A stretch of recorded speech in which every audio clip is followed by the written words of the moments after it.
Bonjour à tous, bonjour à toutes, c'est Raph. Alors nous sommes le 31 décembre 2021, donc pour moi qui tourne la vidéo, vous verrez cette vidéo évidemment le premier ou le 2, ça dépend quand est-ce que je vais faire les autres. Pourquoi je fais la vidéo sur le DAX un petit peu en avance? Parce que les marchés européens sont désormais fermés. D'accord, pour la fin de l'année, ce qui n'est pas le cas des marchés américains qui restent ouverts aujourd'hui toute la journée. Donc on va profiter de l'occasion déjà pour vous souhaiter une excellente année 2022. J'espère que vous avez bien fêté. J'espère aussi que vous êtes fixé des objectifs pour 2022, des objectifs réalisables, mais ambitieux quand même, parce qu'il faut. Et puis du coup, alors maintenant qu'on s'est fixé des objectifs, ça peut être dans le trading, ça peut être autre chose évidemment, mais il faut rester focus. Il faut rester focus et puis essayer évidemment d'atteindre ces objectifs. Euh, le travail finit toujours par payer un jour ou l'autre, donc il faut un peu de patience, beaucoup de travail, et puis ça va très bien aller.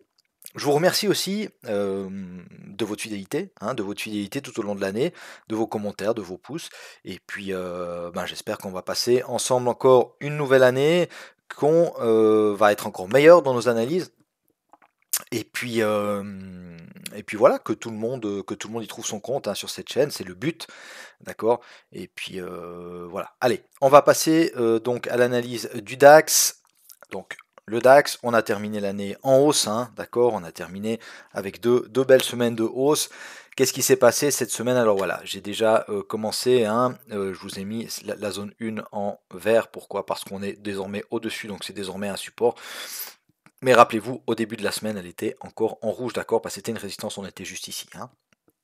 Donc qu'est-ce qui se passe cette semaine? On vient s'appuyer sur la résistance 1 annuelle, ok, sur les 650, et puis on repart à la hausse, d'accord. Donc on casse cette zone 1, on casse le haut de la bougie mère hebdo et daily, d'accord. Vous vous rappelez, c'était exactement sur le même niveau, donc les 800, les 15 800, c'était un beau chiffre rond, d'accord, et puis un niveau qui était très travaillé. Et voilà, on vient se réappuyer dessus, ok. Donc voilà, l'année s'est terminée tranquillement, en range, il y avait plus grand chose à faire. J'ai très peu tradé d'ailleurs cette semaine, pas du tout les indices européens. Je vous ai montré, je vous ai fait deux vidéos, vous avez tout vu ce que j'ai fait cette semaine. On s'arrête où? On bloque ici, d'accord, sur notre zone intermédiaire. Pourquoi on bloque là? Eh bien, il y a les 16 000 juste au-dessus. Alors, effectivement, on n'est pas venu taper les 16 000 sur futur, mais on avait ici, d'accord, ce mouvement qui nous avait permis de casser ces précédents bas. Vous voyez qu'on avait ici, on avait fortement accumulé, d'accord. Ici, on a de nouveau fortement accumulé sur les mêmes niveaux, d'accord. Et puis, finalement, le mouvement qui a permis de casser les précédents bas, il est parti d'où? Il est parti de là. Donc c'est pour ça qu'on avait une zone, et c'est pour ça que cette zone, elle réagit. Donc il y a quelques petites velléités baissières. Pour le moment, rien d'alarmant, même si on pourrait aller chercher quand même des niveaux un peu plus bas, parce qu'il y a des éléments intéressants, notamment le nouveau pivot annuel. D'accord. Parce qu'on passe en 2022, donc le pivot annuel qui va nous accompagner tout au long de l'année, il se trouve là, sur les 15 122. C'est comme pour les pivots mensuels, on vient très souvent, 80-90% du temps, les chercher ces pivots, donc voilà, on pourrait évidemment venir se réappuyer là. On a aussi ici, il faudra faire attention à cette zone, même si on peut la casser la semaine prochaine, d'accord. Mais il faudra faire attention à cette zone parce que on a ici une petite div qui a été validée, vous voyez là. Ici, on est sur les mêmes niveaux sur le RSI, d'accord. Les deux petites bosses là, hop, elles sont sur le même niveau en surachat. Et puis par contre ici, eh bien, on a un plus haut qui est plus bas que le précédent. D'accord? Donc le plus haut ici, il est plus bas que le suivant en fait. Ok? Ce qui n'est pas le cas sur le RSI. La div a été validée sur cette bougie-là. D'accord? On a cassé le bruit. Et puis, si ici, hop, on tire un Fibo, zone 2 qui devient très intéressante, d'accord, en cas de repli. Ok, ça nous donne de 1 les 50% du Fibo, donc l'objectif de la div baissière, et puis de 2, eh bien, il y a les 61,8 aussi. Vous savez que c'est un niveau que j'aime beaucoup et qui réagit très bien. Ok, donc si on veut venir se réappuyer, alors attention quand même à tous ces précédents hauts, ok, si on continue à descendre, si on réintègre notre zone 1 ici, attention à ces jolis niveaux là. D'accord, on pourrait très bien venir les retester pour partir à la hausse. On va juste aller voir au niveau du pivot mensuel. Voilà, on a le pivot mensuel qui est ici, qu'on n'est évidemment pas venu chercher. On va supprimer ça, sinon on ne va plus rien voir. Voilà. Ok, donc on verra tout ça. Mais ça, allez, c'est de la musique d'avenir. On va d'abord se concentrer sur, comme on est à la fin de l'année, on va aller voir ce qui s'est passé en annuel. Bon, alors en annuel, évidemment qu'on a une année qui est très haussière. On on a fait une année à de plus de 2200 points, d'accord, 16%, c'est excellent, hein, voilà, on a bien progressé cette année, d'accord, donc vous voyez, on dit les arbres ne montent pas jusqu'au ciel, certes, hein, c'est clair qu'ils ne montent pas jusqu'au ciel, c'est clair que de temps en temps il y a des retracements, mais pour le moment en tout cas, on est clairement dans la continuité, malgré cette pandémie, on reste dans la continuité de l'année 2021, ok, ça ne veut pas dire qu'on ne peut pas avoir une année 2022 baissière, mais en regardant le graphe comme ça, on se rend compte que pour le moment en tout cas c'est très haussier. Vous voyez que j'ai déjà noté ici la clôture 2021, on l'avait fait l'année dernière, je ne sais pas si vous vous souvenez, c'est très important de le faire parce que ce sont des niveaux qui vont servir de repères, ok, qui vont servir de repères que ce soit aux algos, que ce soit aux investisseurs. Donc notez-le, clôture 2021, 15 856 sur futur, sur le DAX. On fera pareil sur le Dow Jones évidemment et sur le Nasdaq. Voilà, donc annuel, on est très haussier. Hein. En mensuel, alors en mensuel, vous voyez que ça fait quand même maintenant quelques temps ici, hein, depuis le mois d'août, qu'on a de la peine à passer ces niveaux-là, hein, les 16 000 e-blocs. Hein. Clairement, les 16 000 e-blocs. Mais malgré tout, vous voyez que dès qu'on arrive ici, d'accord, dès qu'on arrive dans cette région-là, d'accord, on a clairement des acheteurs. Hein. Donc on ne veut pas baisser, mais on n'arrive pas à monter plus. Ok. On n'a pas assez de mauvaises nouvelles pour que tout se casse la gueule et puis qu'on fasse un gros retracement, mais par contre, on n'a pas assez d'influx haussier pour casser ces niveaux-là. Donc on verra l'année prochaine évidemment ce qui va se passer, mais voilà, pour le moment, on reste quand même très très haussier et c'est plus facile de gagner de l'argent sur les indices actuellement en achetant qu'en vendant, hein, c'est clair et net. D'accord? On sera évidemment attentif à ce pivot annuel, comme je vous l'ai dit tout à l'heure. Ici, il y a encore un élément qui est intéressant. Hein, je pense que maintenant, il doit vous sauter aux yeux si vous avez l'habitude de me suivre. D'accord? On a ici une bougie mère mensuelle. Ok, donc on va la noter. On va faire un peu d'ordre hein, sur notre graphe tout à l'heure pour commencer l'année proprement. Voilà, ça, je supprime et puis je duplique. Hop. D'accord, donc ce sont des niveaux qu'on va regarder. Ok, donc 16 258 et 16 872, on va la mettre sur les unités de temps inférieures. Voilà. On va faire pareil, j'ai oublié de le faire ici pour la clôture. Ok. En hebdo.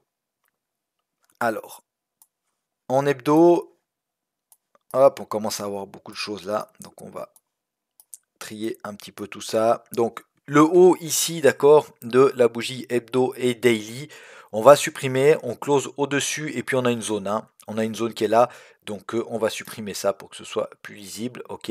Alors cette dernière semaine de l'année, eh bien, elle est haussière encore, hein, à l'image de l'année finalement. Hein. Donc voilà, elle est haussière. Par contre, on se balade toujours dans cette grande bougie de contrôle ici. Hein. Ok, donc on a la bougie mensuelle.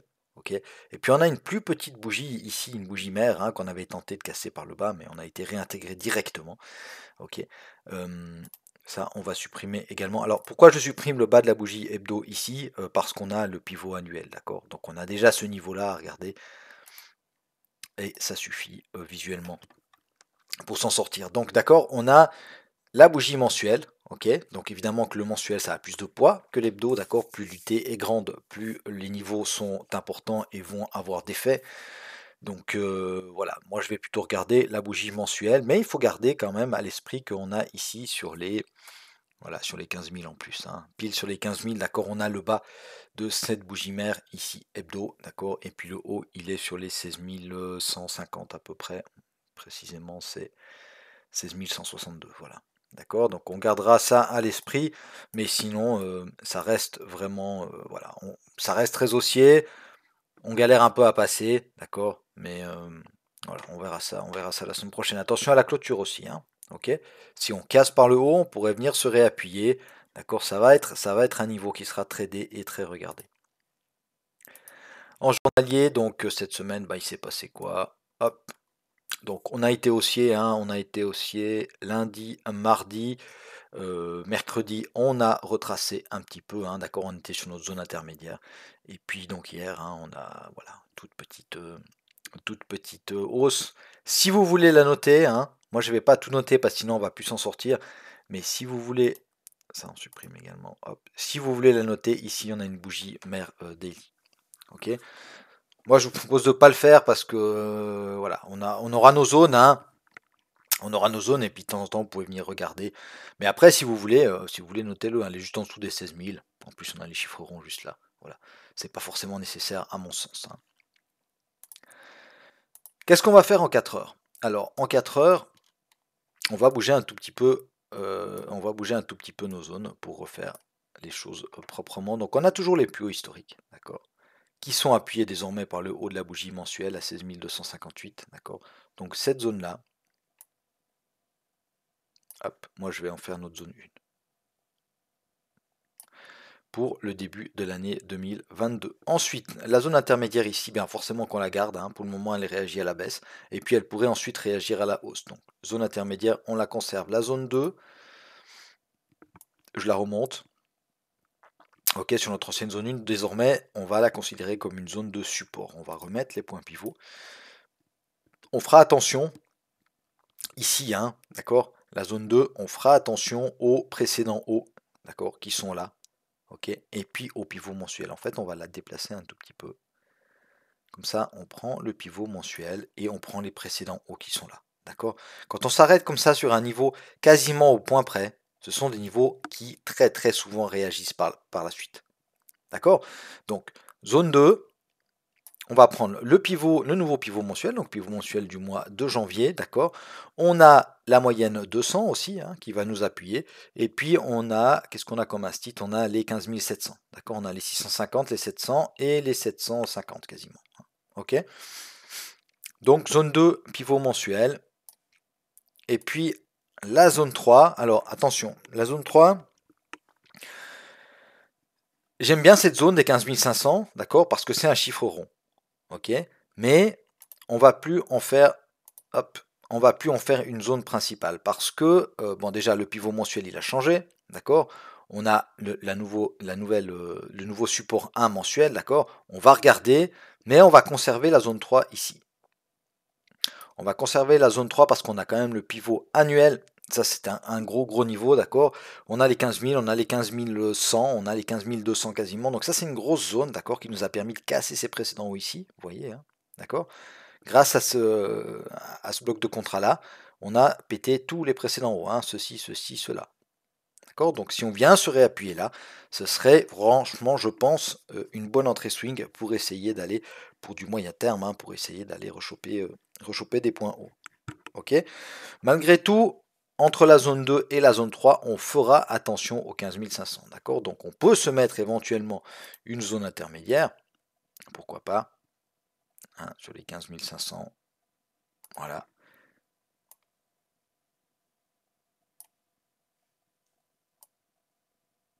Ok, ça correspond ici à une zone qui a été travaillée. D'accord. Et puis elle avait été, rappelez-vous, hein, on l'avait travaillé plus sur la gauche aussi. Voilà. Moi, je pense que c'est une zone intéressante, les 15 500, si on casse la zone 2 à la baisse, d'accord, et le pivot mensuel, pour réintégrer tout ça, et pourquoi pas repartir chercher des plus hauts. Ok. Entre cette zone intermédiaire et la zone 3, on fera attention à la S1M. D'accord. Rappelez-vous, hein, cette zone intermédiaire ici, elle correspond également, hop, aux 50 et aux 61,8, hein, de la dernière hausse, d'accord, du dernier swing haussier ici, d'accord. Si effectivement cette divergence, elle fait son TP, d'accord, donc on viendrait dans les 50%, d'accord, qui serait autour des 15 500, et puis juste en dessous, d'accord, on a les 61,8 du Fibo pour pourquoi pas reprendre le flux de la tendance de fond qui est évidemment haussier. Ok, donc zone intermédiaire qui sera quand même intéressante, hein. Mais vraiment, si on vient dans la zone 3, si on a un signal toujours, hein, idéalement, bah moi vous savez, hein, maintenant ce que je préfère comme signaux, c'est vraiment les bougies mères avec des inside bars, hein, parce que ça montre une accumulation bêtement, hein, c'est pour ça, hein.